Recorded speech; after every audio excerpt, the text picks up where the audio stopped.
አቧራማው መንገድ በድንገት በውድ መኪኖች ድምጽ ተናወጠ።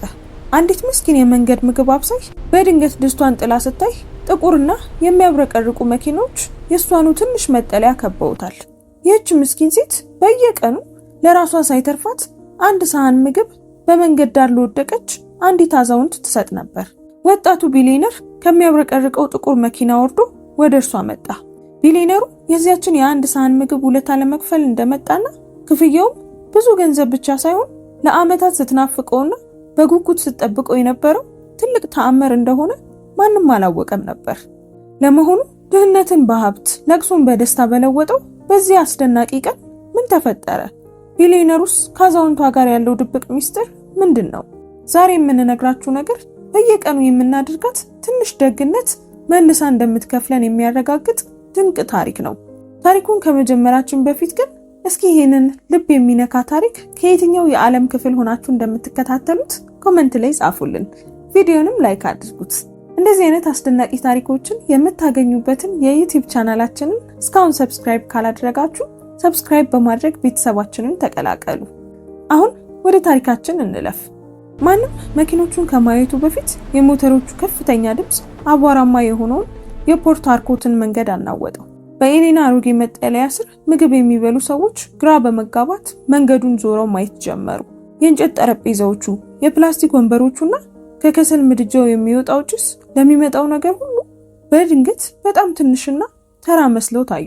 የኤሌና በአስራዎቹ ዕድሜ ላይ ያለችው ልጅ ማያ ሳህን በእጇ እንደያዘች በመካከለኛ እርምጃ ተራመደች። ሁሉ ጊዜ የምትበላው የጆሊ ፍሩስና ስጋ ግማሽ ላይ የነበረችው ማማሩት እንኳን ማንኪዋን እንደያዘች አየር ላይ ደነዘዘች። ሶስት የሚያብረቀርቁ ጥቁር ኤስዩቪ መኪኖች መንገድ እንደጠፋባቸው ነገስታት ወደ ጠባቡ መንደር ቀስ ብለው ገቡ። ሰዎች ከወንበራቸው ተነሱ። አንዳንዶቹ እነዚህ መኪኖች ማን ነው ባለቤታቸው? ፖለቲከኛ ነው ወይስ የሆነ ሰው ችግር ላይ ወድቋል? ብለው ተንሾካሾኩ። መኪኖቹ የቆሙት ልክ በኤላና ትንሽ የጎዳና ዳር ምግብ መሸጫ ፊት ለፊት ነበር። ያው በእንጨት ጠረጴዛ፣ በሁለት ትላልቅ ማቀዝቀዣዎችና በነፋስ በሚውለበለቡ የተቀደደ መጠለያ በተሰራው ሱቅ ፊት ደርሰው ቆሙ። የኤሌና ልብ ሊቆም ተቃረበ። በወጥና በዘይት የቆሸሹ እጆቿ ትልቁን የምግብ ማቅረቢያ ማንኪያ አጥብቀው ያዙ። እንዲህ ያሉ ውድ መኪኖች በዚህ ቅርበት አይታ አታውቅም። በእርግጠኝነት ለሷ አልነበረም። የመጀመሪያው ኤስዩቪ በር ተከፈተ። ረጅም ጠቆር ያለ ሰው ወጣ። ሰማያዊ ልብስ፣ የሚያብረቀርቅ ጫማና እንደ አልማዝ የሚያብረቀርቅ የእጅ ሰዓት አድርጓል። ከበስተጀርባው ሁለት ጥብቅ የሚመስሉ የደህንነት ጠባቂዎች ፕሬዝዳንት የሚጠብቁ ይመስል አካባቢውን እየቃኙ ወጡ። ሰውየው ወደ ግራ አላየም፣ ወደ ቀኝም አላየም። በቀጥታ ወደ ኤሌና ትንሽ የምግብ ሱቅ ተራመደ። መላው የአካባቢው ማህበረሰብ ትንፋሹን ዋጠ። ማያም በሹክሹክታ እማዬ እማዬ ወደዚህ እየመጣ ነው። ኤሌና በጉልበቷ ላይ ድካም ተሰማት፣ በደረቷ ላይ ደግሞ ፍርሃት። እጆቿን በአፕሮኗ ላይ በፍጥነት ጠረገች። ነገር ግን የወጥ ድፉ ሊለቅላት አልቻለም። ሰውየው ልክ በፊቷ ቆመ። አይኖቿ ሞቅ ያሉና በሚገርም ሁኔታ ስሜታዊ ነበሩ። አንዴ ጉሮሮውን ጠረገ። እንደምን ዋላችሁ አለ። ኤሌና መናገር አልቻለችም። ከንፈሮቿ የተጣበቁ ይመስል በጭንቅላቷ ብቻ ደህና ለማለት ያህል ነቀነቀች። በመቀጠልም እባካችሁ የዚህ ምግብ ቤት ባለቤት ኤሌና ማን ናት? ሲል ጠየቀ። ማቀዝቀዣዎቹ ጸጥ አሉ። ከኋላቸው የሆነ ቦታ ሳህን ወድቆ ተሰበረ። ኤሌና በሚቀጠቀጡ እጆቿ ቀስ ብላ ጣቶቿን አነሳች። እኔ ነኝ፣ ኤሌና ማለት እኔ ነኝ። ሰውየው በከፍተኛ ስሜት ትንፋሹን አወጣና የኤሌናን ዓለም የሚያነዋውጠውን ቃል ተናገረ። እናቴን ተቀብለሽ በየቀኑ ስለመገብሻት አመሰግንሻለሁ። ድምፁ ልክ እንደ ማዕበል ነበር። መላው መንገድ የመገረም ስሜት ተሰማው። የማንን እናት? ሲል አንዷን ሾካሾከ። ኤሌና በፍጥነት አይኗን አርገበገበች። የእርሶን እናት? እንዴት? ቆይ እርሶ ማን ኖት? ሰውየው ከመናገሩ በፊት ከኤሌና ጀርባ የሚንቀጠቀጥ ለስላሳ ድምጽ መጣ። ሁሉም ሰው ዞር አለ። ማማሩት እጆቿ ይንቀጠቀጡ ነበር። ሳህኗ ከጣቶቿ ሊያመልጥ ተቃረበ። አይኖቿ ትላልቅ፣ የፈሩና የረጠቡ ነበሩ። ማያ የያዘችውን ጨርቅ ጣለች። ቢሊነሩ ክው ብሎ በቆመበት ቀረ። አይኖቹ ከሩት አይኖች ጋር ተቃጠሙ። በዚያ ቅስፈት ዓለሙ ትንፋሹን ያቆመ መሰለ። አንድ ትንሽ እርምጃ ወደሷ ተራመደ። ከዚያም ሌላ፣ ከዚያም ልክ በዚያ ትንሽ የጎዳና ዳር ምግብ ቤት ፊት ለፊት በዚያ አቧራማ የፖርት ሃርኮርት መንገድ ላይ ቢሊየነሩ ተንበረከከ።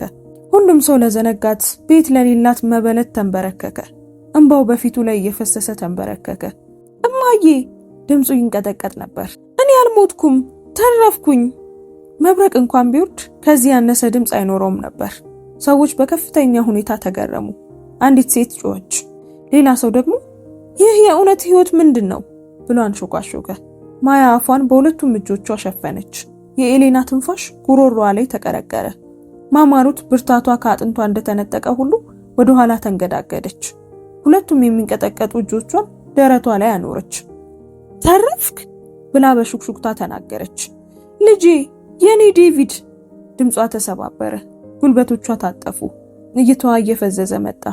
መላው ጎዳና በዝምታ ይህንን በሱፍ ልብስ ያጌጠ ቢሊየነርና ጠባቂዎች ያሉት ሰው በስቃይ በተሞሉ አይኖች ወደ እሷ ሲመለከት አዩት። አሁን እማዬ፣ እኔ ነኝ ብቸኛ ልጅሽ። እማዬ፣ እኔ ነኝ። የማማሩት ከንፈሮች ተንቀጠቀጡ። ማንኪያዋ ከእጇ ላይ አምልጦ ወደቀ። ጉልበቶቿ መሸከም አቃታቸው። ማንም ሳይዛት በፊት ልክ እዚያው ሁሉም ሰው ፊት ራሷን ስታ ወደቀች። ልክ በኤሊናና በማያ ፊት ለፊት፣ ልክ ከ20 ዓመት በኋላ ሞቷል ብላ ባሰበችው ልጇ ፊት።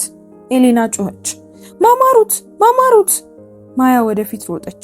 ጠባቂዎቹ ወደፊት መጡ። ነገር ግን ቢሊየነሩ ዴቪድ መሬት ከመንካቷ በፊት ያዛት። እንደ ወርቅ አቅፎ ይዟታል። እናቴ፣ እማዬ ብሎ በሹክሹክታ እየተናገረ አጥብቆ አቀፋት። ሰዎች በድንጋጤ ተሰብስበው ሳለ ኤሊና በድንገት ቆማ ማያ ስታለቅስ፣ ይህ ቅስፈት የሁሉንም ህይወት ለዘላለም እንደሚለውጠው ማንም ገና አላወቀም ነበር። ለአንድ አፍታ ምንም አልተንቀሳቀሰም። መላው ማህበረሰብ ተአምርና ድንጋጤ በአንድ ላይ እንደሚመለከት ሰው በምግብ ቤቱ ዙሪያ ተሰበሰበ። የተቀደደው መጠለያ ከላያቸው ላይ በዝምታ ይውለበለባል። የጆሊ ፍሩት ሽታ ከአቧራ ጋር ተቀላቅሏል። ቢሊየነሩ ዴቪድ ራሷን የሳተችውን እናቱን በሁለቱም እጆቿ ይዟል። እባካችሁ ቦታ ስጧት አለ በለሰለሰና በሚንቀጠቀጥ ድምፅ። ማያ ትናንሽ እጆቿ እየተንቀጠቀጡ አጠገቧ ተንበረከከች። ማማሩት እባክሽን ንቂ። ኤሊና እጇን ደረቷ ላይ ጫነች። የልብ ምቷ በጆሮዋ ውስጥ እስከሚሰማት ድረስ በፍጥነት ይመታ ነበር። አይኖቿን በአፕሮኗ ደጋግማ ጠራረገች። ነገር ግን እንባዋ በፍጹም ሊቆም አልቻለም። ዴቪድ በጭንቀት ዙሪያውን ተመለከተ።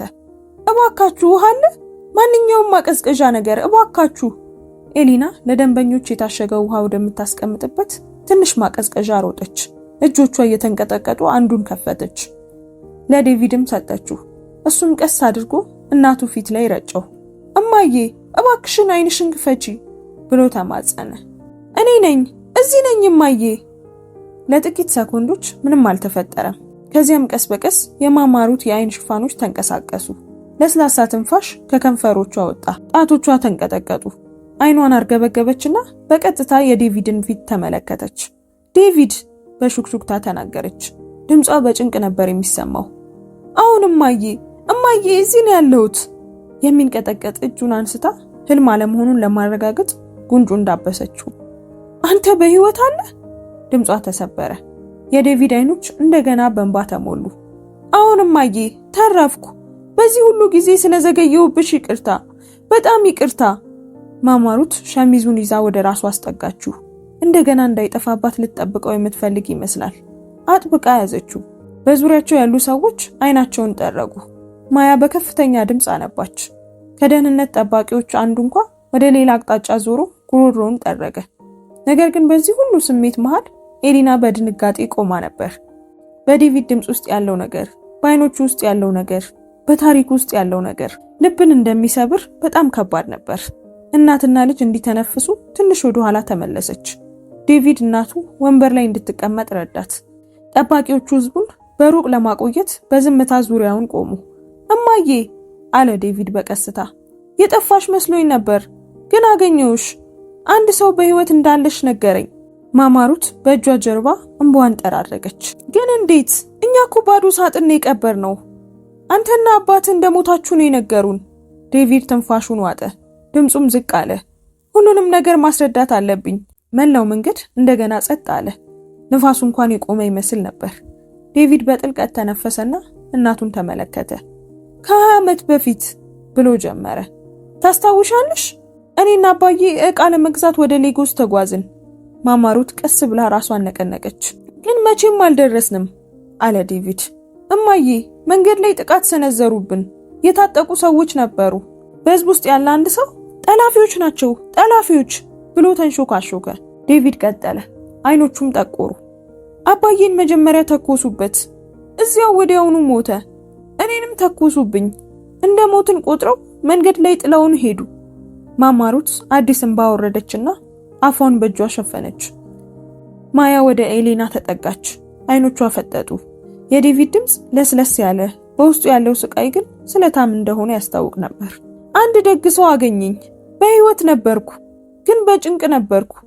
በፍጥነት ወደ ሆስፒታል ወሰዱኝ። በጣም ብዙ ደም ፈሶኝ ነበር። ትዝታዬንም አጣው። ስነቃ ስሜን አላውቅም ነበር። ከየት እንደመጣሁም አላውቅም ነበር። ቤተሰብ እንዳለኝም በፍጹም አላውቅም ነበር። አምላኬ ሆይ! ኤሊና በለሆሳስ ተነፈሰች። ዴቪድም ቀጠለ። አንድ ሰው ወደ ሆስፒታሉ መጣ። ከበጎ ፈቃደኞች አንዱ ነበር። ማንነቴን ምንም ስለማያውቅ ጉዲፈቻ አደረገኝ። ቤት ሰጠኝ፣ ስም ሰጠኝ። እንደ እውነተኛ አባት ተንከባከበኝ። ትንሽ ቆየና ዴቪድ ጨመረ። ብቻዬን እንደሆንኩ ነው የነገሩኝ። ማማሩት አምረን አለቀሰች። ግንባሯን በዴቪድ እጅ ላይ አኖረች። ልቧ እንደገና እየተሰበረ ይመስል ትንቀጠቀጥ ነበር። ዴቪድ ጣቶቿን ቀስ አድርጎ ጨመቅ አደረጋቸው። እያደግኩ ስመጣ አለ፣ ትዝታዎቼ በከፊል መመለስ ጀመሩ። መንገድ፣ ገበያ፣ አባዬ ድንች ሲያመጣና ማማሩት ምግብ ስታበስል የምትዘፍነው ዘፈን። በስቃይ ውስጥ ሆኖ ፈገግ አለ። ግን እናንተን ለማግኘት በቂ ትዝታ አልነበረኝም። ታዲያ በህይወት እንዳለች እንዴት አወክ? ማያ በቀስታ ጠየቀች። ዴቪድም ወደሷ ዞረ። በቅርቡ በፖርት ሃርኮት የነበረኝ የሥራ ፕሮጀክት ላይ አንድ ሰው ፊቴን አወቀው። አንድ አዛውንት አስታወሰኝ። ልክ እኔን የምትመስል ምግብ የምትለምን አንዲት መበለት እንዳየ ነገረኝ። ስሟንም ነገረኝ። ድምፁ ተንቀጠቀጠ። ማማሩት! ማማሩት እንደገና አፏን ሸፈነችና በዝምታ ስቅስቅ ብላ አለቀሰች። በየቦታው ፈለግኩኝ አለ ዴቪድ። ገበያ ውስጥ፣ መንገድ ላይ፣ ከድልድይ ስር። ተስፋ ልቆርጥ ነበር። ኤሊናን ተመለከታት። አይኖቹ ጥልቅ ነበሩ። እዚህ የመጣች እንደምትበላ፣ እዚህ እንክብካቤ እየተደረገላት እንደሆነ እስካውቅ ድረስ ሁሉም ቦታ ፈልጊያታለሁ። ኤሊና ጉሮሮዋ የታነቀ መሰላት። ዴቪድ እናቱን ደግፎ አስነሳት። አሁን ሙሉ በሙሉ ወደ ኤሌና ዞረ። እናቱን ወደ መገበችው፣ መጠለያ ወደ ሰጠቻት ሴት፣ እንደ ቤተሰብ ወደ ተንከባከበቻት ሴት። ኤሊና አለ በለሰለሰ ድምፅ። እሷም ትንፋሿን ዋጥ አደረገች። አሁን ማን እንደሆነች እንኳን ሳታውቂ በየቀኑ ምግብ ሰጠሻት፣ ቤት ሰጠሻት፣ እንደ ሰውም አከበርሻት። ድምፁ እየተንቀጠቀጠ ቀጠለ። ሕይወቷን አዳንሽላት። አንቺ ግን ፈጽሞ አላወቅሽም ነበር። የኤሌና አይኖች በእንባ ተሞልተዋል። ማያ የእናቷን እጅ አጥብቃ ያዘች። ዴቪድ እጁን ደረቱ ላይ አኖረ። በአንቺ ምክንያት ልቤ ተሞልቷል። ይህንን እንዴት እንደምከፍልሽ አላውቅም፣ ግን እከፍልሻለሁ። ሰዎች በመገረም አጉረመረሙ። አንዱም ይህ ደግነት ተመልሶ መምጣት ማለት ነው ብሎ ተናገረ። ከዚያም በድንገት አንድ ከፍተኛ ጩኸት ያንን ቅስፈት አቋረጠው። ማማሩት! ማማሩት! ጠንክሪ! እባክሽን ጠንክሪ! ሁሉም ሰው ዞረ። ማማሩት ደረቷን ይዛ ነበር። ትንፋሿ ተቆራረጠ። ጉልበቶቿም ተንበረከኩ። ዴቪድ ወደፊት ሮጠ። እማዬ! ጠባቂዎች ወዲያውኑ ተንቀሳቀሱ። ማያ! አይ እባክሽን! እንደገና ራስሽን አትሳቺ! ማያ! አይ እባክሽን! እባክሽን ማማሩት! ብላ ጮኸች። በዚህ አሮጌ መጠለያ ስር የወጥ ሽታ ባለበት አየር ውስጥ እና አቧራ በዙሪያቸው በሚሽከረከርበት ሁኔታ ማማሩት እንደገና ወደቀች። በዚህ ጊዜ በከፋ ሁኔታ ወደቀች። እንደገና ትነቃ እንደሆነ ማንም አላወቀም ነበር። ዝምታ መላውን መንገድ ሞላው። ከዚያም በየቦታው ጩኸትና ድንጋጤ ሆነ። ማማሩት ዴቪድ መሬት ከመንካቷ በፊት እናቱን እየጮኸ ያጣት። ማያ አፏን ሸፈነች። እማዬ በጥሩ ሁኔታ እየተነፈሰች አይደለም። ኤሊና ወደፊት ሮጠች። ነገር ግን እጆቿ በጣም ስለሚንቀጠቀጡ ሩትን መንካት እንኳን አልቻለችም። አምላኬ ሆይ፣ አምላኬ ሆይ፣ የሆነ ሰው ይርዳት። ዴቪድ እናቱን በቀስታ አንስቶ ጭንቅላቷን ደገፈ። ሰውነቷ በጣም ቀላል፣ በጣም ደካማ ነበር። ለማንሳት ሲታገል አይኖቿ ወደ ኋላ ተገለባበጡ። አምቡላንስ! እባካችሁ አምቡላንስ ጥሩ ብሎ ጮኸ። ጠባቂዎቹም ወዲያውኑ በሬዲዮ ተነጋገሩ። አንዱም ጌታዬ፣ የሕክምና ቡድኑ ከ2 ደቂቃ በኋላ ይደርሳል። ቅድም ራሷን ስትስት አስጠንቅቀናቸዋል። ቡድኑ ተዘጋጅቶ ነው የመጣው አለ። ዴቪድ እናቱን ወደ ራሱ አስጠጋት። ድምፁም የተሰበረ ነበር። እማዬ እባክሽን ከኔ ጋር ሁኚ፣ እባክሽን እንደገና አትተኚ፣ አሁን ነው ያገኘሁሽ። አንዳንድ ሴቶች በቀዝቃዛ ውሃ በዘንባባ ማራገቢያና በጨርቅ ወደፊት መጡ። ማያ ለከሰል ማራገቢያ የምትጠቀምበትን ትንሽ ማራገቢያ ይዛ ነበር። የማማሩትን ፊት ማራገብ ጀመረች። እባክሽን ንቂ፣ ማያ በሹክሹክታ ተናገረች። ድምጿ እየተንቀጠቀጡ ነበር። እባክሽን ስሚኝ።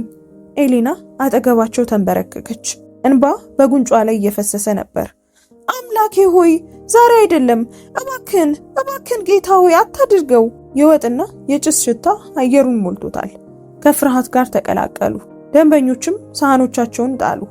ካጠገቡ ሱቅ ያለ መካኒክ እጆቹን በዘይት እየጠረገ ሮጦ መጣ። ሕፃናት እንኳን ጨዋታቸውን አቁመው በዝምታ ቆመው ነበር። መላው ማህበረሰቡ ትንፋሹን የዋጠ ይመስላል። ከዚያም አንድ ከፍተኛ አምቡላንስ ድምፅ መንገዱን ሰነጠቀው። ሁሉም ሰው ዞር አለ። ነጭ የአደጋ ጊዜ መኪናው አቧራውን እያቦነነ ወደ እነርሱ መጣ። እንደቆመ 3 የሕክምና ባለሙያዎች በቃሬዛ ወጡ። ቦታ ስጡ ባካችሁ፣ ወደ ኋላ ሂዱ፣ ዞር በሉ ብሎ አንዱ ጮኸ። ዴቪድን በቀስታ እናቱን ሰጣቸው። ነገር ግን ጭንቅላቷ ወደ ጎን ሲዘምም ልክ እንደተወጋ ሰው ደነገጠ። እባካችሁ ተጠንቀቁ ብሎ ተማጸነ። እሷ እናቴ ናት፣ በደንብ እንንከባከባታለን ጌታዬ ብሎ ባለሙያው አረጋገጠለት። ባለሙያዎቹ በፍጥነት የልብ ምቷን አዩ። የኦክሲጅን ጭንብል አደረጉላት። ደረቷንም ጫኑባት። ወደ ቃሬዛው አነሷት። ማያ የኤሊናን እጅ ያዘች። እማዬ ምንድን ነው? ኤሊና በጭንቅ ተዋጠች። ምንም አይደለም ልጄ፣ አምላክ ምንም አያደርግም፣ ከኛ ጋር ነው። ነገር ግን የራሷን ድምፅ እንኳን አላመነችውም ነበር። ዴቪድ በፍርሃትና በምስጋና የተሞሉ አይኖቹን ወደ ኤሊናና ወደ ማያ ዞረ። እባካችሁ አለ፣ ከኛ ጋር ሁኑ። ኤሊና ደነገጠች። እኛ እኮ ቤተሰብ አይደለንም። ዴቪድ ራሱን ነቀነቀ። ድምፁ ጠንካራ ግን ለስላሳ ነበር። መግበሻታል፣ መጠለያ ሰጥተሻታል፣ እናንተ ቤተሰብ ሆናችኋታል። ቃላቱ የኤሊናን ልብ እንደ ሞቅ ያለ ዝናብ ነኩት። በጥቂት ሰኮንዶች ውስጥ ባለሙያዎቹ ማማሩትን ወደ አምቡላንስ አስገቧት። ዴቪድ ያለምንም ማመንታት ገባ። ኤሊና ቀድሞውኑ ሳትሰማ በፊት ዴቪድ እጇን ወደሱ ዘረጋ። ግቢ አላት። የደህንነት ጠባቂዎች ኤሊናንና ማያን ከአምቡላንሱ በስተጀርባ ወዳለው ኤስዩቪ መኪና መሯቸው። አንዳንድ ጎረቤቶች ስልካቸውን ለመውሰድ እየሮጡ ቢሊነሩ እየተከተሉ ነው፣ ሁሉም ነገር ደህና ነው፣ ኤሊና ደውይልን ብለው ጮሁ። ነገር ግን ኤሊና በደረቷ ውስጥ ካለው ማዕበል የተነሳ በጭንቅ ነው የምትሰማቸው። ማያ የኤስዩቪው በር ሲዘጋ የእናቷን ጣት አጥብቃ ያዘች። እማዬ ፈርቻለሁ። ኤሊና አቀፈቻት። እኔም ግን ደህና እንሆናለን። መኪኖቹ ተንቀሳቀሱ። አምቡላንሱ መንገዱን እየመራ ድምፅ እያሰማ በከተማው ውስጥ አለፈ። 3ቱ ጥቁር ኤስዩቪዎች በቅርበት ተከታተሉት። መንገድ ላይ ያሉ ሰዎች ሁሉ ቆመው ይመለከቱ ነበር። ሞተር ሳይክሎች መንገድ ሰጡ። የትራፊክ ፖሊሶችም መኪናው ሲያልፍ ሰላምታ ሰጡ። ማያ ፊቷን በመስኮት ላይ አጣበቀች። እማዬ የምን እየሆነ ነው? ህልም እያየን ነው አለች። ኤሊና ራሷን አይ በማለት ነቀነቀች። አይ ልጄ፣ ህይወት እንደዚህ ናት። ያላሰብነው ነገር እንደሚመጣ እያሳየችን ነው። ጉዞ ጥቂት ደቂቃዎችን ብቻ ቢፈጅም ሰዓታት የፈጀ ይመስል ነበር። በመጨረሻም አንድ የግል ሆስፒታል ደረሱ። የመስታወት በሮች፣ የሚያብረቀርቁ ሱቆች እና ንጹህ ዩኒፎርም የለበሱ ጠባቂዎች፣ እንደ ኤሊና ያሉ ሰዎች ገባን ብለው የሚያስቡበት ቦታ። ባለሙያዎቹ ማማሩትን በፍጥነት ወደ ውስጥ አስገቧት። ዴቪድ እየተንቀጠቀጠ ነበር፣ ግን ደግሞ ቆራጥነትም ይታይበታል። ኤሊናና ማያ በቅርብ ተከተሉት። የአደጋ ጊዜ ክፍል አካባቢ አንድ ሐኪም ወደ እነሱ እየሮጠ መጣ። ሁኔታው ምንድን ነው? ባለሙያውም በፍጥነት መለሰ። አዛውንቷ ሴት 2 ጊዜ ራሷን ስታለች። የደረት ህመም፣ ድካም፣ የልብ ህመም፣ በድንጋጤ ሳቢያ ይወደቀች። ሐኪሙ ነቀነቀ። አሁኑኑ ወደ ኢአር አስገቧት። ነርሶቹ ሩትን በበሩ በኩል ይዟት ገቡ። ዴቪድ በሩ ከተዘጋ በኋላም ለረጅም ጊዜ አፍጥጦ ቆመ። ትከሻው ወደቀ። ደረቱም ለመተንፈስ እንደሚቸገር ሁሉ ወጣ ወረደ። ኤሊና አጠገቡ ቆመች። ደህና ትሆናለች ቀስ ብሎ ተናገረ። ፈርቻለሁ፣ በጣም ፈርቻለሁ። ገና አሁን ነው ያገኘኋት። ላጣት አልፈልግም። ኤሌና በእጁ ላይ እጇን አኖረች። እንድትቆይ የሚያደርግ ምክንያት አላት። አትሄድም። በአይኖቹ ውስጥ የሆነ ነገር ታየ። ማያ በዝምታ ትመለከተው ነበር። የሆነ ኃይለኛ ነገር፣ ምን እየተፈጠረ እንደሆነ አታውቅም፣ ግን በቃ ተሰማት። በአጋጣሚ ያልሆነ ነገር። ከ30 ደቂቃ በኋላ ሐኪሙ ወጣ። ሁሉም ወደሱ ሮጡ። ዶክተር እንዴት ናት? ዴቪድ በፍጥነት ጠየቀ። ሐኪሙ ጓንቱን አወለቀ። ሁኔታዋ ተረጋግቷል፣ ልናነቃት ችለናል። ኤሊና ይዛው የነበረውን ትንፋሽ ለቀቀችው። ማያ በቀስታ እጇን አጨበጨበች። እንባ በጉንጯ ላይ ይወርድ ነበር። ነገር ግን ሐኪሙ ቀጠለ። ከስሜቴ ድንጋጤ የተነሳ ነው ራሷን የሳተችው። ሰውነቷ ለረጅም ጊዜ በጭንቀት ውስጥ ነበር። ረሃብ፣ ድካም፣ ስቃይ ላይ ነበረች። አሁን እረፍት፣ ምግብና ደህንነት ያስፈልጋታል። ዴቪድ በፍጥነት ራሱን ነቀነቀ። ያንን ሁሉ ታገኛለች፣ የምትፈልገው ነገር ሁሉ። ሐኪሙ ለስለስ ባለ አገላለጽ ፈገግ አለ። ስትነቃ ስምህን ትጠራ ነበር። የዴቪድ አይኖች እንደገና አበሩ። ልናያት እንችላለን? ማያ ጠየቀች። ለአሁን አንድ ሰው ብቻ ነው የሚፈቀደው አለ ዶክተሩ። ዴቪድ ኤሌናን ተመለከተ። ከዚያም ማያን፣ ከዚያም እንደገና ወደ ኤሌና ተመለከተ። አንቺ መሄድ አለብሽ አላት ለኤሌና። ታምንሻለች። እኔ ባልነበርኩበት ጊዜ ተንከባክበሻታል። ኤሌና ራሷን በእሽታ ነቀነቀች። ግን እኮ አንተ ልጇ ነህ። አንተ መጀመሪያ መሄድ አለብህ። ዴቪድ ወደ እሷ ጠጋ አለ። ድምፁ ዝቅ ያለና ጠንካራ ነበር። እሷ የምትፈልገው የመገባትን ሰው ነው፣ መጠለያ የሰጣትን ሰው፣ እንደገና ፈገግ እንድትል ያደረጋትን ሰው። ኤሌና ጉሮሮዋን የታነቀች መሰላት። ማያ ጨበጨበች። ሂጂ እማዬ፣ ማማሩት አንቺን ስታይ ደስ ይላታል። ኤሌና በሚንቀጠቀጥ እርምጃ ወደ ክፍሉ ተራመደች። ዴቪድ ወደ ማያ ጠጋ ብሎ እናቴን መግበሻታል። ያንቺ አይነት ሴት በጣም አልፎ አልፎ ነው የሚገኘው። ያደረግሽውን ነገር የሚያደርግ ብዙ ሰው የለም። ማያም በኩራት ቀና አለች። አውቃለሁ፣ ግን መሆን እፈልጋለሁ። ዴቪድም ፈገግ አለ። ትሆኛለሽም። ያ እንዲሆን እንደዚህ ያደርጋለሁ። ማያ አይኖቿን አርገበገበች። ምን እንዲሆን? ዴቪድ አመነታና በኋላ ለሁለታችሁም እነግራችኋለሁ አለ። በሆስፒታሉ ክፍል ውስጥ ጸጥታ ሰፍኗል። ለስላሳ የድምጽ ምልክቶች አየሩን ሞልተውታል። ማማሩት አርጋው ላይ ተኝታለች። ፊቷ ነጭ ሆኗል፣ ግን ደግሞ ነቅታለች። ኤሌና ስትገባ ስታይ አይኖቿ ተነሱ። ለስላሳ ፈገግታ ፊቷ ላይ ታየ። ልጄ፣ እጇን በቀስታ ያዘች። ማማ አስፈራራሽን እኮ። ሩት ጣቶቿን ጨመቅ አደረገቻቸው። ልጄን አየሁት፣ የኔን ዴቪድ አየሁት። በህልም ይመስሎኝ ነበር። ህልም አይደለም ማማ፣ ኤሊና በሹክሹክታ ተናገረች። እዚህ አለ፣ እናም በህይወት አለ። እንባ በማማሩት ጉንጮች ላይ ፈሰሰ። ኤሊና፣ እኔ ምንም የለኝም። እኔ ተራ ሰው ነኝ። አምላክ አንቺን ለምን ወደ እኔ ህይወት ላከሽ? ኤሊና እንባዋን ቀስ አድርጋ ጠረገች። ምክንያቱም እያንዳንዱ ሰው ፍቅር ይገባዋል። ሩት ምግብ ሰጠሽኝ፣ አልጋም ሰጠሽኝ፣ ማን እንደሆንኩ እንኳን ሳታውቂ ቤተሰብ ሰጠሽኝ። ኤሊና ለስለስ ባለ ሁኔታ ፈገግ አለች። ደግነት ዝርዝር መረጃን አይጠይቅም። የሩት እጅን አጥብቆ ያዛት። መቼም አልረሳሽም፣ መቼም። በድንገት በሩ በቀስታ ተከፈተ። ዴቪድም ገባ። ሁለቱን ሲያይ አይኖቹ ለሰለሱ። ወደ አልጋው ተጠግቶ ተንበረከከ።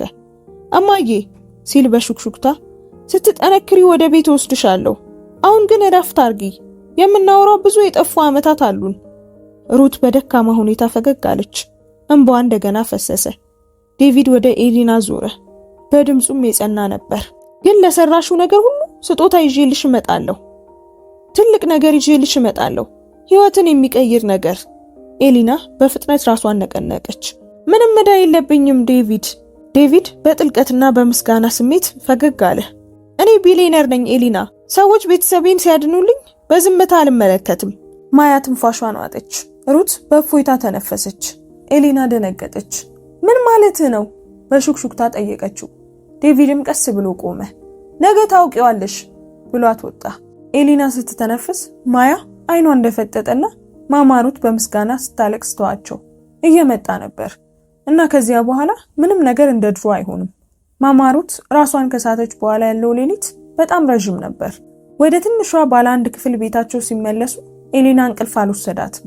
በአልጋው ጫፍ ላይ ተቀምጣ እጆቿን አጣምራ ሁሉንም ነገር በአይምሯ ታወጣና ታወርድ ነበር። ማያ በማለዳ እንዳታረፍድ የትምህርት ቤት ዩኒፎርሟን በፍጥነት እየለበሰች አጠገቧ ቆማለች።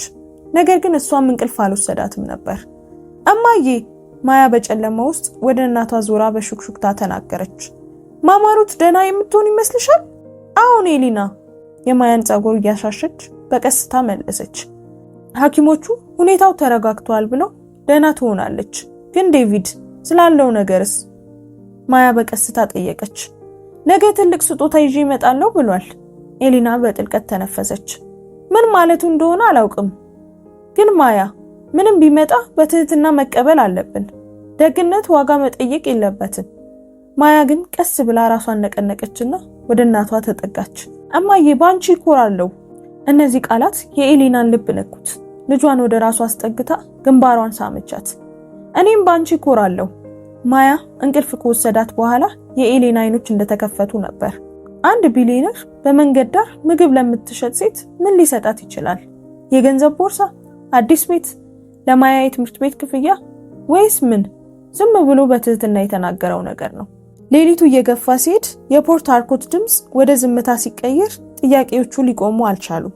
በመጨረሻም ኤሊና አይኖቿን ጨፈነች። ነገ ለሁሉም ነገር መልስ ይሰጣል። ፀሐይ ሞቃታማና ብሩህ ሆና ወጣች። ማያ ዩኒፎርሟን ተኮሰች። ኤሊና ልብሷን ለብሳ ወጡን አዘጋጀች። ጭንቀት እንደ ወፍራም ጭስ በአየሩ ላይ ተንጠልጥሏል። የምግብ ዕቃዎቻቸውን ወደ መንደር ዳር መሸጫቸው ገፉ። በመንገድ ላይ የማህበረሰቡ ሰዎች አቆሟቸው። ኤሊና እውነት ነው? ቢሊየነሩ ደንበኛሽ ነው?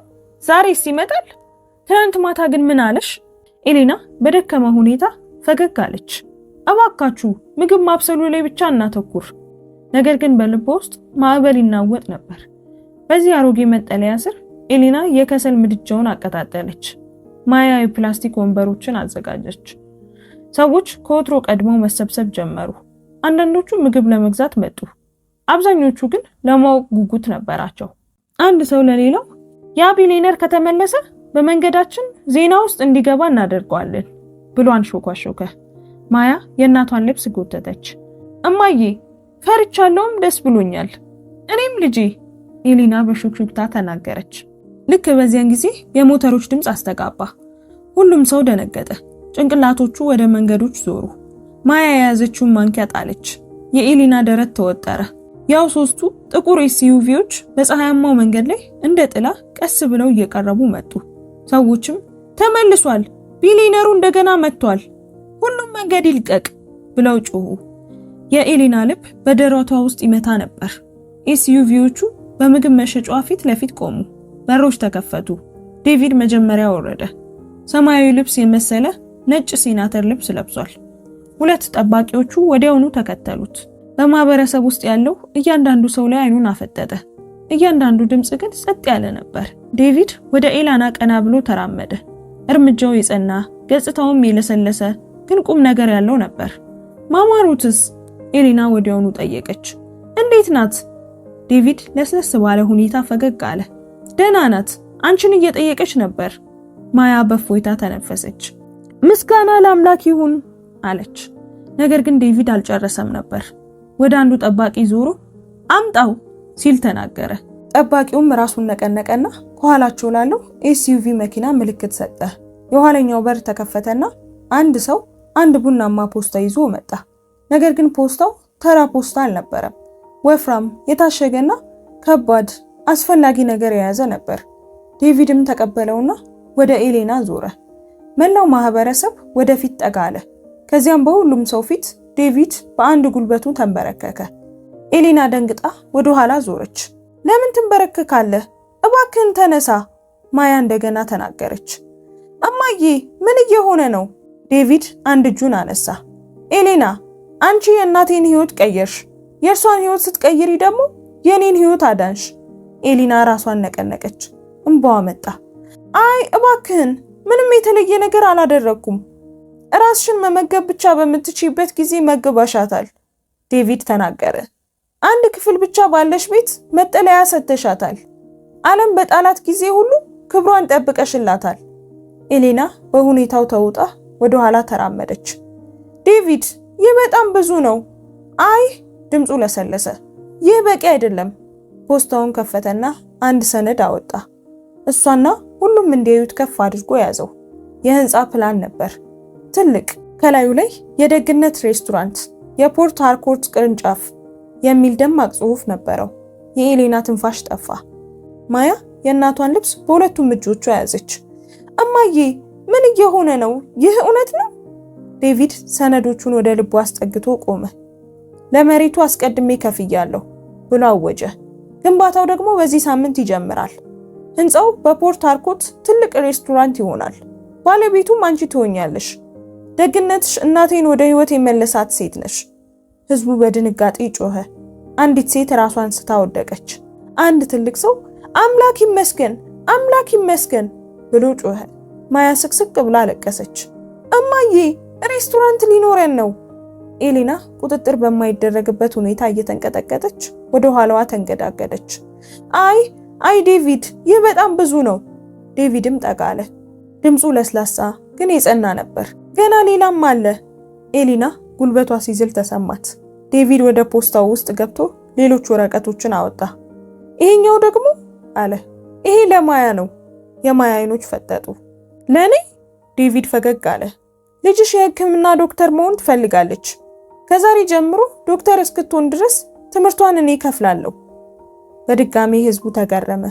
አንድ ጎረቤት ተአምር የማያልቅበት አምላክ ብሎ ጮኸ። ሌላኛው ደግሞ ለዶክተር የትምህርት ክፍያ እኮ ሚሊዮኖች ነው አለ። ማያ ፊቷን በእጆቿ ሸፍና አለቀሰች። ኤሌና በመጨረሻም በፕላስቲክ ወንበሩ ላይ ወደቀች። ዴቪድም ለዚህ ሁሉ ደግነት በፍጹም አይበቃም። ዴቪድ ይሄ ሁሉ ነገር ምንድነው ስትል ጠየቀች። ዴቪድ ፊት ለፊቷ እንደገና ተቀመጠ። ሁሉም ነገር ይገባሻል አለ በቀስታ። ምንም ሳይጠብቁ የሚሰጡ ሰዎች ወሰን የሌለው በረከት ይገባቸዋል። ኤሌና ቃል ማውጣት እስኪያቅታት ድረስ ድምጿን ከፍ አድርጋ ማልቀስ ጀመረች። መላ ሰውነቷ ይንቀጠቀጥ ነበር። ማያ አጥብቃ አቀፈቻት። ዴቪድ ቀጠለ። ነገ ጠዋት መሐንዲሶቹ መሬቱን ማጽዳት ይጀምራሉ።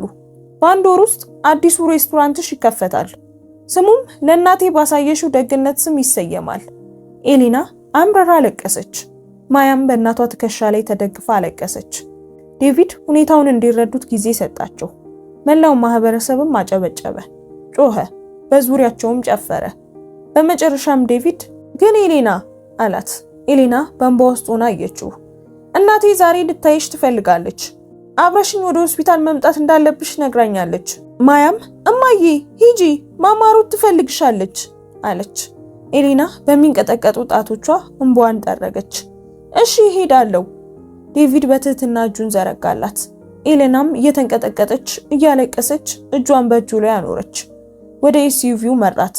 ማያ ከኋላ በሹክሹክታ እማዬ ህይወታችን እየተቀየረ ነው አለች። ኤሌና ወደ ልጇ ዞር ብላ አየቻት።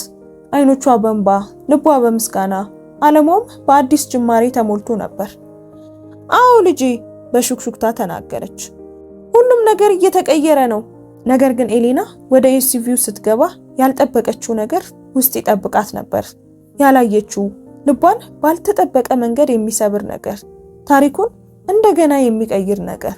ኤሌና ወደ ቢሊዮነሩ ኤስዩቪ ስትገባ ልቧ አሁንም ዴቪድ ካበሰረው ድንገተኛ ዜና የተነሳ በከፍተኛ ሁኔታ ይመታ ነበር። ማያና መላው ማህበረሰብ አሁንም ውጭ ሆነው ደስታቸውን እየገለጹ እየጨፈሩና ልክ እንደ ፊልም ትዕይንት የመኪናውን ሰልፍ ፎቶ ያነሱ ነበር። ነገር ግን በኤስዩቪ ውስጥ በጣም የተለየ ነገር ይጠብቃት ነበር። ኤሌና ባየችው ነገር ደነገጠች።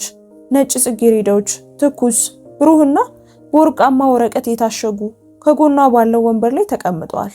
ደረቷ ተወጠረ። ነጭ ጽጌረዳዎች ዊሊያም በየዓመቱ በጋብቻ በዓላቸው ላይ የሚሰጣት አበቦች ነበሩ። አንድ ቀን ትንሽ ሬስቶራንት እንደሚሰራላት ቃል በገባላት ቀን የገዛላት አበባ ነበር።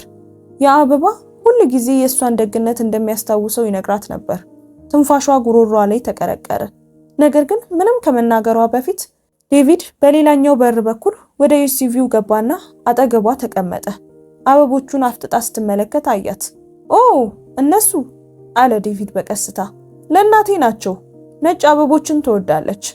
ኤሌና አሁንም እየተንቀጠቀጠች በጣም ቆንጆዎች ናቸው ስትል በግድ ፈገግ ለማለት ሞከረች። አሁን ዴቪድ መለሰ። ንጹህ፣ ቀላልና እውነተኛ ናቸው። መኪናው መንቀሳቀስ ጀመረ። ሰዎች እጃቸውን እያወዛወዙና በምርቃት እየጮሁ የመኪናው ሰልፍ ቀስ ብሎ ከመንደሩ ወጣ። ኤሌና በመስኮት በኩል ትመለከታቸው ነበር። ጎረቤቶቿ፣ ፍራፍሬ ሻጮቹ፣ መካኒኩ፣ የሞተር አሽከርካሪዎቹ፣ ሁሉ ጊዜ የተረፈ ወጥ ለመለመን የሚመጡት ህፃናት። ባለፈው ዓመት የሷን ንግድ ስታጥላላ የነበረችው ሴት እንኳን ህይወቷ ወደ ተረት እየተቀየረ ይመስል እጇን ስታወዛውዝ ነበር። ማያ ፊቷ ላይ ፈገግታ፣ በአይኗ ላይ ደግሞ እንባን ይዛ ቆማለች። ያንን ቅስፈት ለዘላለም ይዘው የምትዞር ይመስል እጆቿን ደረቷ ላይ ጭናለች። ወደ ዋናው መንገድ ሲዞሩ ድምፁ ከኋላቸው እየራቀ ሄደ። በውዱ መኪና ሞተር ድምፅ ተተጋ። በኤስዩቪው ውስጥ በኤሌናና በዴቪድ መካከል የነበረው ዝምታ ረዘመ። በመጨረሻም እሱ ሰበረው። ፈርተሻል ሲል ጠየቃት። ኤሌና መጀመሪያ አልመለሰችም። በመስኮት በኩል ወደ ውጭ ተመለከተች። አቧራማውን መንገድ፣ የሚያልፉትን ቤቶች፣ ለቀኑ የሚከፈቱትን የገበያ መደብሮች አየች። እናም በቀስታ ተነፈሰች። ግራ ተጋብቻለሁ። ሁሉም ነገር በፍጥነት እየሆነ ነው። ዴቪድ የመረዳት ስሜት በሚታይበት ሁኔታ ራሱን ነቀነቀ። አውቃለሁ፣ ግን ደግሞ ደግነት በረከቶችን ይዞ ከመምጣቱ በፊት ፈቃድ አይጠይቅም። በረከቶች ሁሉ ጊዜ ቀስ ብለው አይመጡም፣ በፍጥነት ይመጣሉ። ኤሌና አሁንም የወጥ ሽታ ያለባቸውን እጆቿን ለዓመታት ሙቅ ዘይት በማማሰልና ሳህን በማጠብ የተሰባበሩትን ጥፍሮቿን ተመለከተች። ዴቪድ ቀስ ብላ መናገር ጀመረች። እናትህ ለኛ ቤተሰብ ሆናለች። ምንም ልዩ ነገር አላደረግንም። ሰዎች ማድረግ ያለባቸውን ነገር ነው ያደረግነው። ዴቪድ በሐዘን ፈገግታ ፈገግ አለ። አብዛኞቹ ሰዎች ያደረግሽውን አያደርጉም አላት። እርሷም ዝም አለች። እርሱም ቀጠለ። አብዛኞቹ ሰዎች ረግጠዋት ያልፋሉ፣ ችላ ይሏታል፣ ያገሏታልም። አንዳንዶቹ ድንጋይ ይወረውሩባታል። ድምፁ ጠነከረ። አንቺ ግን ምግብ ሰጠሻት፣ መጠለያ ሰጠሻት፣ ክብር ሰጠሻት። ኤሌና ጉሮሮዋ የታነቀ መሰላት። ራሴን ያስታወሰችኝ አለች። ብቸኛ መሆን ምን እንደሚሰማ አውቃለሁ። ዴቪድ ወንበሩ ላይ ተደገፈ። ባልሽን ብቻሽን ትቶሽ ነው የሄደው? ጥያቄው ልክ እንደ ጥፊ መታት። ትንፋሿን በጥልቀት ሳበች። አይ ባለቤቴ ዊሊያም ጠፍቶ ነው። ጠፋ? ዴቪድ በቀስታ ደገመው። ኤሊና ራሷን ነቀነቀች። ከ3 ዓመት በፊት አንድ ቀን ጠዋት ስራ ፍለጋ ወጣና ከዛ በኋላ አልተመለሰም። ምንም አይነት ስልክ አልደወለልኝም። ምንም አይነት መልእክትም የለም። በቃ ምንም የለም። ድምጿ ተሰበረ። ሁሉም ሰው ወደፊት መራመድ አለብሽ ይለኛል። ነገር ግን ለኔ እሱ ጥሩ ሰው ነበር። በጣም ጥሩ ሰው ነበር። ሆነ ብሎ መቼም አይተውንም።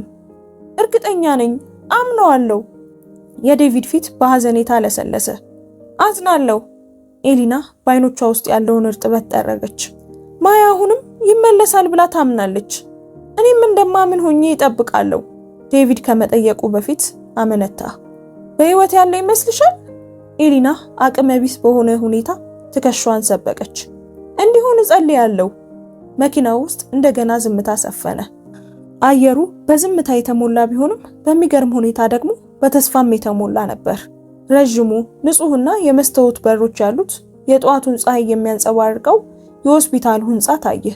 ኤስዩቪ መኪናው በሩ ላይ ቆመና መጀመሪያ ዴቪድ ወረደ። የደህንነት ጠባቂው ለኤሌና በሩን ከፈተላት። ተዘጋጅተሻል? ዴቪድ ጠየቃት። አይ፣ ኤሌና በሐቀኝነትና በሹክሹክታ መለሰች።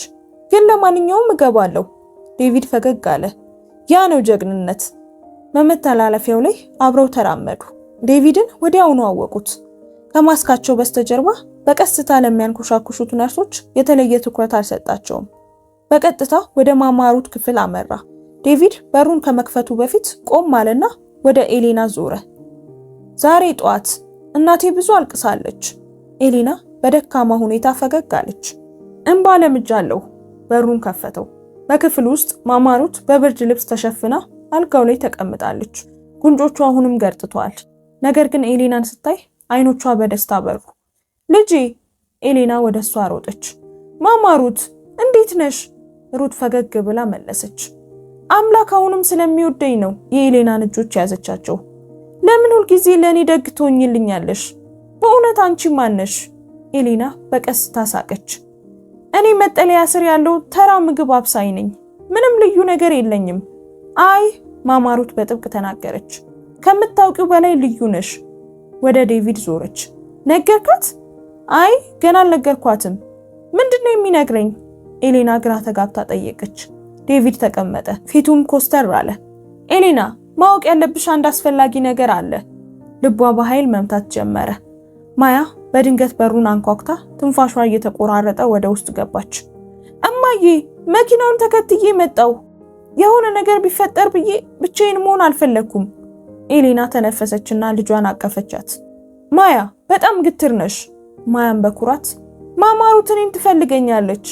ዴቪድም ፈገግ አለ። በእርግጥም ትፈልግሻለች። ከዚያም የእርሱ ገጽታ ወደ ቁም ነገሩ ተመለሰ። ኤሌና አለ በቀስታ፣ ልነግርሽ የምፈልገውን ነገር ለማመን ሊከብድሽ ይችላል። ኤሌና ተጨንቃ ፊቷን አጨማደደች። ምንድን ነው? ዴቪድ እናቱን ተመለከተ። ማማሩት ራሷን በአውንታ ነቀነቀች። ቀጥል ልጄ። ዴቪድ ወደ ኤሌና ተመለከተ። ማን እንደሆንሽ አውቃለሁ። ኤሌና አይኗን አርገበገበች። ዴቪድ ቀጠለ። የኔ የግል መርማሪዎች ትናንትና ማታ ስላንቺ አጥንተዋል። ዛሬ ጧት ከመምጣቴ በፊት እርግጠኛ መሆን ነበረብኝ። የኤሌና ልብ መታ። መርማሪዎች? የምን መርማሪዎች? ዴቪድ ወደፊት ተጠጋ። ምክንያቱም አንቺ የእናቴን ሕይወት ብቻ አይደለም ያዳንሽው። አንቺ የማታውቂውን በሆነ መንገድ ካንቺ ጋር ግንኙነት ያለውን ሰው አድነሻል። ኤሌና የማያን እጅ አጥብቃ ያዘች። እባክህ አታስፈራራኝ። ምንድነው የተፈጠረው? ምንድነው ያገኙት? ዴቪድ በጥልቀት ተነፈሰች። ባለቤትሽ ዊሊያም። የኤሌና ልብ ዘለለ። ማያ በጣም ደነገጠች። ዴቪድም በቀጥታ የኤሌናን አይኖች ተመለከተ። እርሱ አልጠፋም፣ ጥሎሽም አልሄደም። የሆነ ነገር ተፈጥሮ ነው። ምንድነው የተፈጠረው? ኤሌና በጉጉትና በድንጋጤ ተሞልታ ጠየቀች። ዴቪድ ድምጹን ዝቅ አደረገ። ከ20 ዓመት በፊት የታገትነው እኔና አባቴ ብቻ አልነበርንም። ኤሌና አልገባኝም ብላ አይኗን አርገበገበች። ዴቪድ በቀስታ ነቀነቀ። ያ የታጠቀ ቡድን ለዓመታት ስራውን ቀጥሎ ነበር። ብቻቸውን የሚጓዙትን፣ ጥቃት ሊሰነዝርባቸው የሚችሉትን፣ ራሳቸውን መከላከል የማይችሉትን ወንዶች ያግቱ ነበር። ኤሌና ሰውነቷ ቀዘቀዘ። ምን ልትነግረኝ እየሞከርክ ነው ዴቪድ?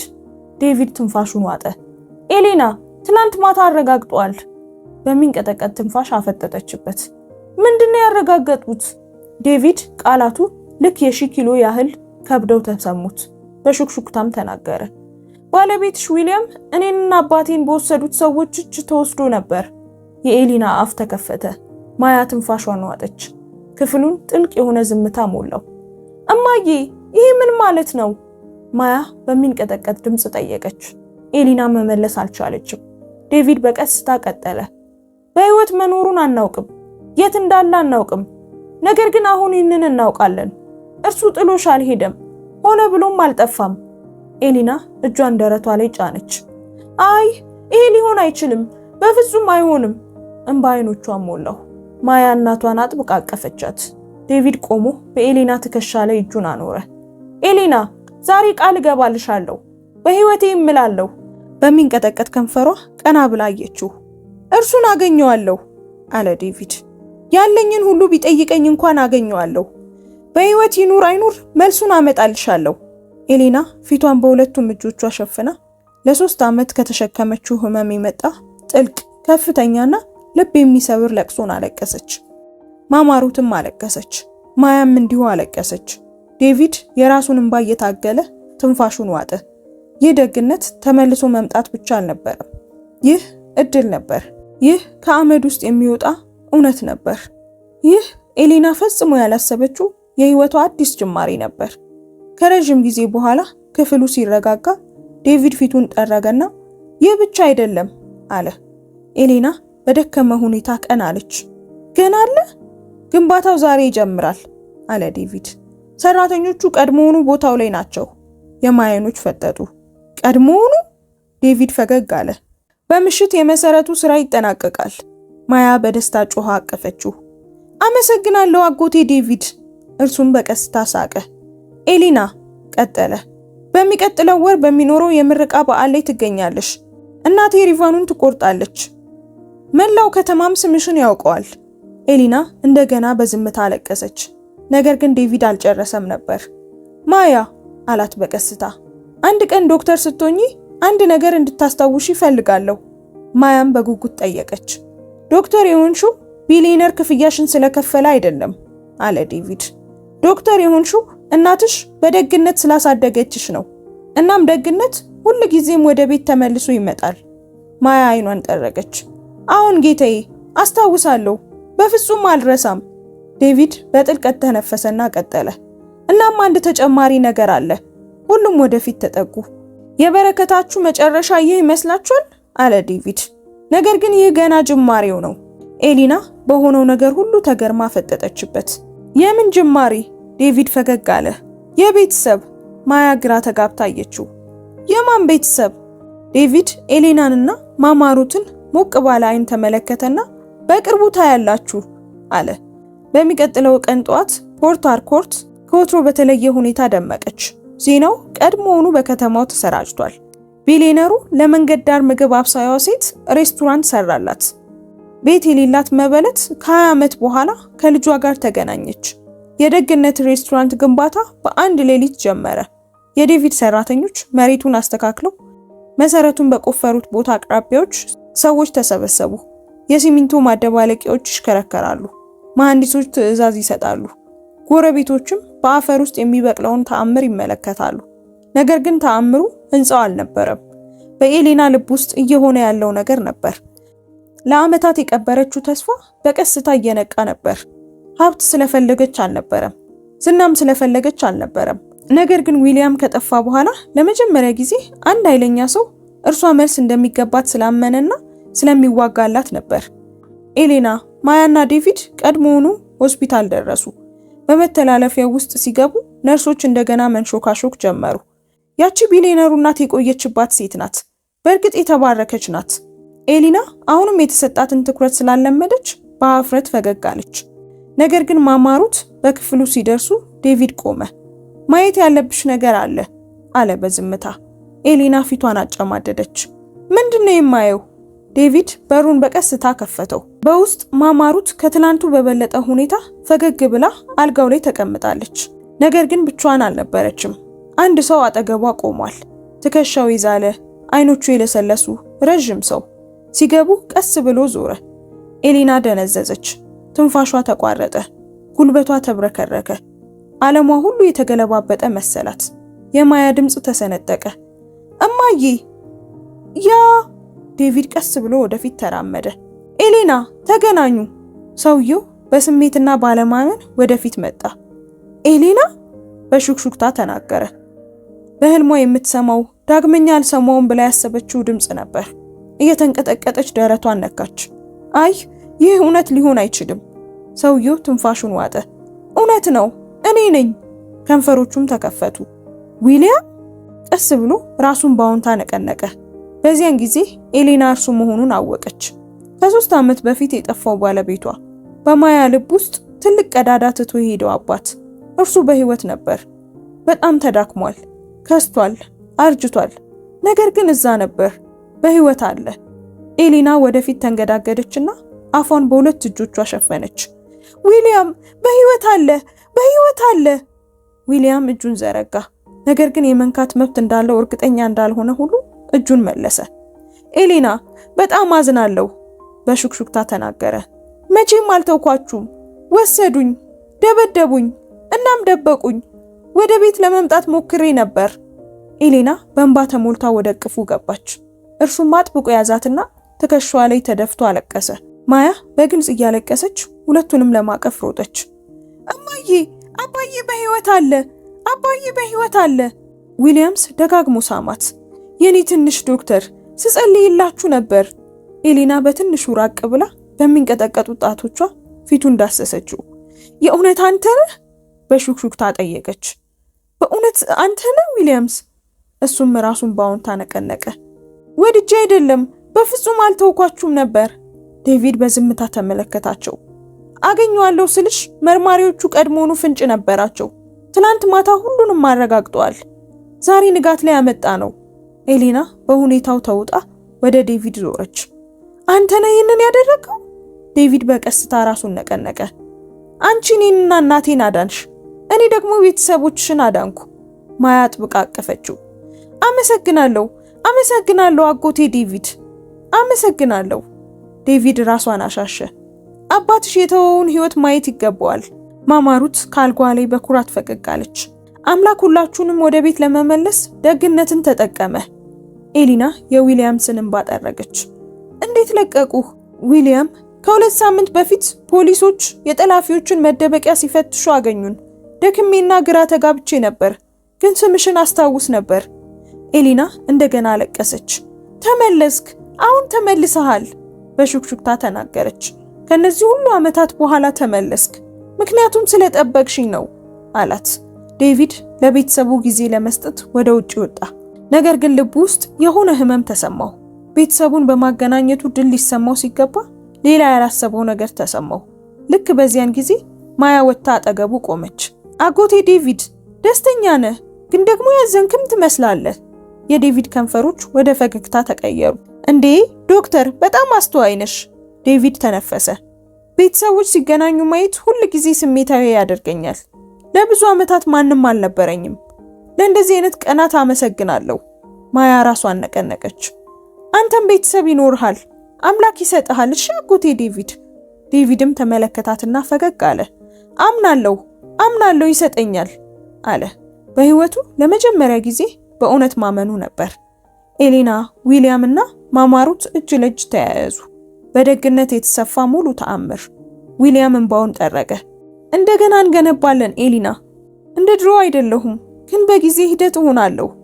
ቤትህ ነህ፣ ያ ነው አስፈላጊው ነገር አለችው። ማማሩት ወደ ዊሊያም እጇን ዘረጋች። ልጄ፣ ይህችን ሴት ተንከባከባት፣ ምንም በሌለኝ ጊዜ መገበችኝ። ዊሊያም ወደ ኤሊና ዞረ። እናቴን መገብሽ? ኤሊና ፈገግ አለች። ነፍሴንም መገበችኝ። እንደገና ተቃቀፉ። ማያ በሁለቱም መሃል ገብታ አቀፈቻቸው። ቤተሰቡ እንደገና አንድ ሆነ። ዴቪድ ስለ ግንባታው ዜና ይዞ ተመለሰ። ኤሊና እጆቹን ይዛ በቂ ነገር አድርገሃል፣ በረከት ብቻ አይደለም ያመጣኸው፣ ባለቤቴን ነው የመለስከው። እንዴት እንደማመሰግንህ አላውቅም ዴቪድ። ዴቪድ ሞቅ ያለ ፈገግታን አሳያት። አታመስግኝኝ፣ ዝም ብለሽ አንቺነትሽን ቀጥይበት። ማያም ፈገግ አለች። ማማሩት በኩራት ራሷን ነቀነቀች። ኤሊና ከመጀመሪያው ጀምሮ በልቧ የያዘችውን ቃል ተናገረች። ደግነት ሁል ጊዜ ወደ ቤት ይመለሳል። ዴቪድ ፈገግ አለ።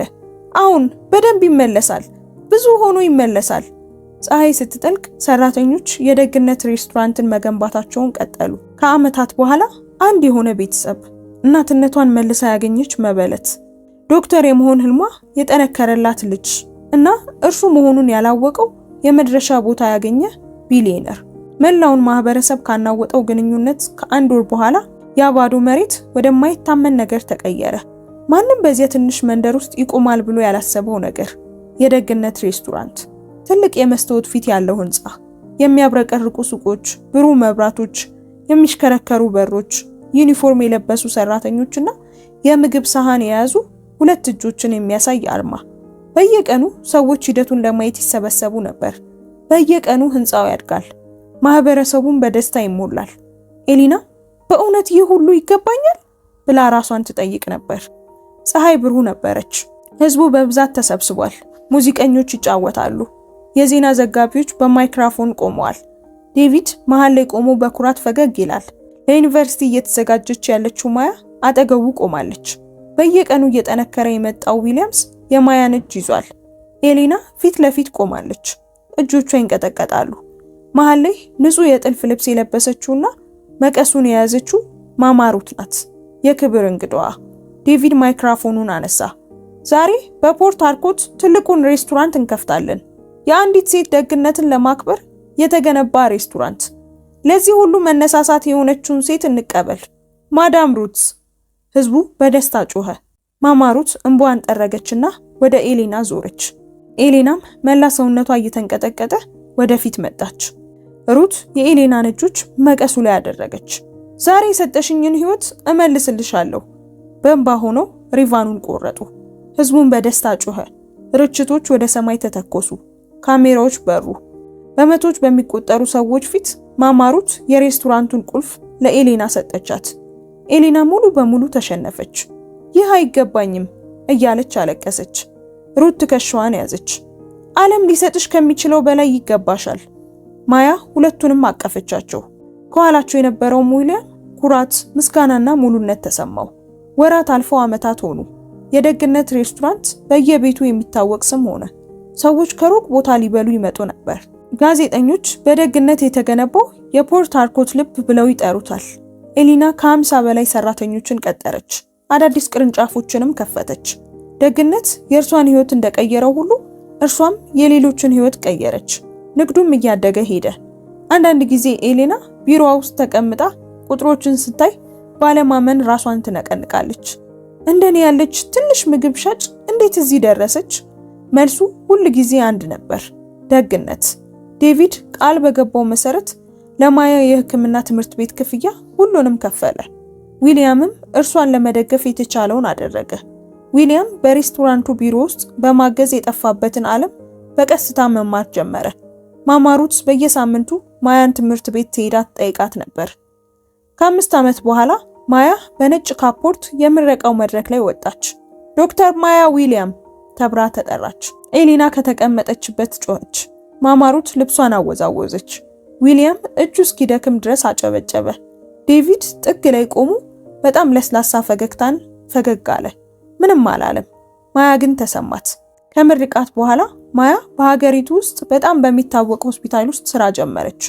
ምሽቶች ወደ ረጅም የስልክ ጥሪዎች፣ የስልክ ጥሪዎች ወደ እራቶች ወደ ሽርሽር ተቀየሩ። በአንድ ጸጥ ያለ ምሽት ዴቪድ በሬስቶራንቱ የአትክልት ስፍራ ውስጥ እንድታገኘው ጠየቃት። ማያ ነጭ ልብስ ለብሳ መጣች። ዴቪድ በደግነት ምክንያት ወደ ህይወቴ መጣሽ።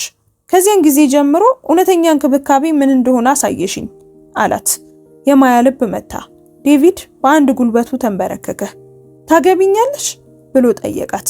ደግነት ሌላ ቤት እንዲገነባ ትፈቅጃለሽ? ማያ አፏን ሸፈነችና አዎ ዴቪድ፣ አሁን አገባሃለሁ ብላ ጮኸች። ቀለበቱን አደረገላትና አቀፈችው። ጋብቻው በጣም ቆንጆ ነበር። ኤሊና እና ማማ ሩት ማያን ወደ መድረኩ ይዘዋት ሄዱ። ሁለቱም ሴቶች በጣም ያለቅሱ ስለነበር እንግዶቹ የራሳቸውን እንባ ይጠርጉ ነበር። ዊሊያም በኩራት ቆሟል። ዴቪድ የጠፋበትን ነገር ሁሉ እንዳገኘ ሰው መድረኩ ላይ ሆኖ ፈገግ ይላል። ባልና ሚስት መሆናቸው ሲታወጅ አዳራሹ በደስታ ሞላ። ኤሊና ለ2 ሰከንድ ራሷን ሳተች። ማማ ሩት በሚንቀጠቀጡ እግሮቿ ጨፈረች። ከ1 ዓመት በኋላ የህፃናት ሳቅ ቤቱን ሞላው። መንታ ሴቶች ማያ አንዱን ዴቪድ አንዱን ያዙ። ኤሊናና ማማ ሩት ተራ በተራ እያቀፉ ይስሙ ነበር። ዊሊያም ከኋላቸው ቆሞ ፈገግ አለ። በመጨረሻም ቤት ገባ። ኤሊና የልጅ ልጁን እያወዛወዘች ይህ ሁሉ በደግነት የመጣ ነው ብላ ተናገረች። ማማ ሩትም አሁን ደግነት ሁሉ ጊዜ ወደ ቤት ይመለሳል በማለት ደገመችላት። በመንደር ዳር መጠለያ የጀመረው ታሪክ በፍቅር በመፈወስና በበረከት ተጠናቀቀ። ውድ ቤተሰቦቻችን የዛሬውን ታሪካችንን እንዴት አገኛችሁት? እስኪ ሐሳብ አስተያየታችሁን ኮሜንት ላይ ጻፉልን። ታሪኩን እዚህ ድረስ መታችሁ ከተመለከታችሁትና ከጨረሳችሁት ጨርሻለሁ ብላችሁ ኮሜንት ላይ አስቀምጡልን። ልክ እንደዚህ አይነት መሳጭ የሆኑ ታሪኮችን በየዕለቱ እንድታገኙ የዩቲዩብ ቻናላችንን ሰብስክራይብ በማድረግ ተቀላቀሉ። እናመሰግናለን። እንወዳችኋለን። ቸር ቆዩን።